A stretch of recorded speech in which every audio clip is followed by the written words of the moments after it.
আসসালামু আলাইকুম। আপনারা যারা দুনিয়ার পিছনে বাড়ি গাড়ি করার পিছনে উঠে পড়ে লেগেছেন তাদের জন্য এই ভিডিওটি। সূরা বাকারা আয়াত নং ৩৬টা একটু পড়ে দেখেন। এখানে শয়তান, আমরা যখন জান্নাতে ছিলাম, মানে হযরত আদম আলাইহিস সালাম যখন আল্লাহ তাআলা তাকে জান্নাতে দিলেন, তখন শয়তান ওয়াসওয়াসা দিয়ে তাকে ওই গাছের নিকটে নিয়ে গেল এবং তখন আল্লাহ তাআলা বললেন, তোমরা নেমে যাও, তোমরা একে অপরের শত্রু। বিষয়টা ভালো করে বুঝেন। এখানে আল্লাহ তাআলা কী বলছে, আমাদেরকে নিচে নামায় দিছে, জান্নাত থেকে নামায় দিছে জমিনে, বলছে তোমরা নেমে যাও জমিনে এবং তোমরা একে অপরের শত্রু। এই কথাও কিন্তু আল্লাহ তাআলা বলছে। তোমরা জমিনে নির্দিষ্ট সময়ের জন্য যাচ্ছ, নির্দিষ্ট সময়ের ভোগ উপকরণ নির্দিষ্ট সময়ের জন্য, এই কথা বলছে কিন্তু। মানে এখানে পার্মানেন্ট কেউ, যদি আপনারা জানেন, কিন্তু তারপরে এটা বলতেছে এই জন্য যে এই আয়াতটা মনে হয় সবাই ভুলে যায় যে এখানে কিন্তু নির্দিষ্ট একটা সময়ের জন্য, এবং এখানে আসছে কী জন্যে, আমরা যে দুনিয়াতে আসছি এটা কী জন্যে, মানে জমিনে যে আল্লাহ নামায় দিছে কী জন্যে।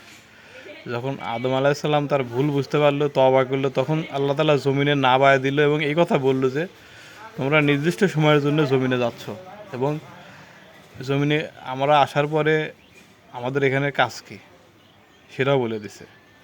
এখানে আমরা তওবা করে আমাদের ভুল বোঝার পরে আমরা অনুতপ্ত হব। এখানে আমরা কিন্তু ভুল করে আসছি, আমাদের পূর্বপুরুষ যে উনি কিন্তু ভুল করছে, যার কারণে নামায় দিছে।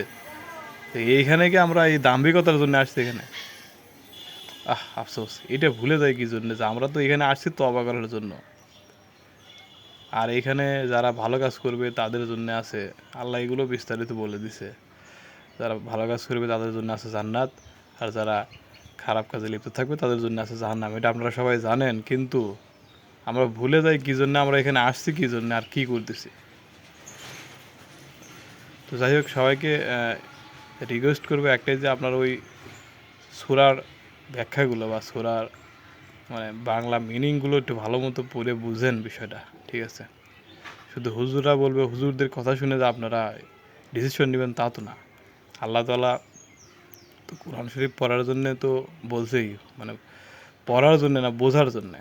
পড়বেন তো অবশ্যই, কিন্তু বুঝতে হবে বিষয়গুলো, কী জন্য আমরা আসছি দুনিয়াতে। এইটা ভুলে গেছি, 95% মানুষ এখন ভুলে গেছে যে দুনিয়াতে আসছে কী জন্যে। তারা আসছে একটা কারণে আর করতেছে অন্য কিছু। আল্লাহ তাআলা আমাকে হিদায়াত দান করুক আপনাদের ওসিলায়, ইনশাআল্লাহ।